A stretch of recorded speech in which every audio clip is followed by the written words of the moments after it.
మనకి మొన్న ఇంగ్లాండ్ మీద 5th టెస్ట్ జరిగింది కదా, అదే ఓవల్ వేదికగా. అయితే దానికంటే ముందు చూసుకుంటే మన వాళ్ళు ప్రాక్టీస్ సెషన్ స్టార్ట్ చేశారు. మరి ఆ ప్రాక్టీస్ సెషన్లో మరి పిచ్ క్యూరేటర్ ఫోర్టీస్కి, అదేవిధంగా గౌతమ్ గంభీర్కి, వీళ్ళిద్దరి మధ్య కూడా మరి ఒక మాటల యుద్ధం నడిచింది కదా. సో దాంట్లో భాగంగా మరి ఫస్ట్ ఫోర్టీస్ ఏమన్నాడు, పిచ్ మీదకి వెళ్లకుండా పిచ్కి ఒక 4 మీటర్ల దూరంగా ఉండి అబ్జర్వ్ చేయండి అని చెప్పేసి మరి ఫోర్టీస్ చెప్పాడు.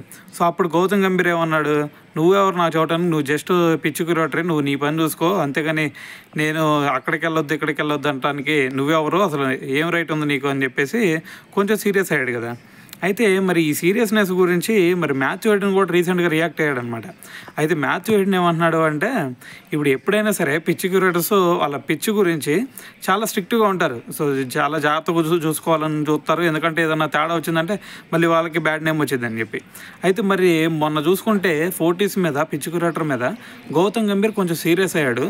మరి అతను కొంచెం పొలైట్గా మాట్లాడినట్టయితే చాలా బాగుండేది అని చెప్పేసి అతను చెప్తా ఉన్నాడు అనమాట. సో మొత్తం సినారియో మీకు తెలుసు కదా. సో మరి దీని గురించి మరి మీరేమనుకుంటున్నారు అనేది తెలియాలి కదా. సో మరి గౌతమ్ గంభీర్ చేసింది కరెక్టా, లేదు అంటే మరి మాథ్యూ హెడ్న్ చెప్తుంది కరెక్టా? సో దీని గురించి ఏమనుకుంటున్నారు అనేది కింద కామెంట్ చేసేయండి.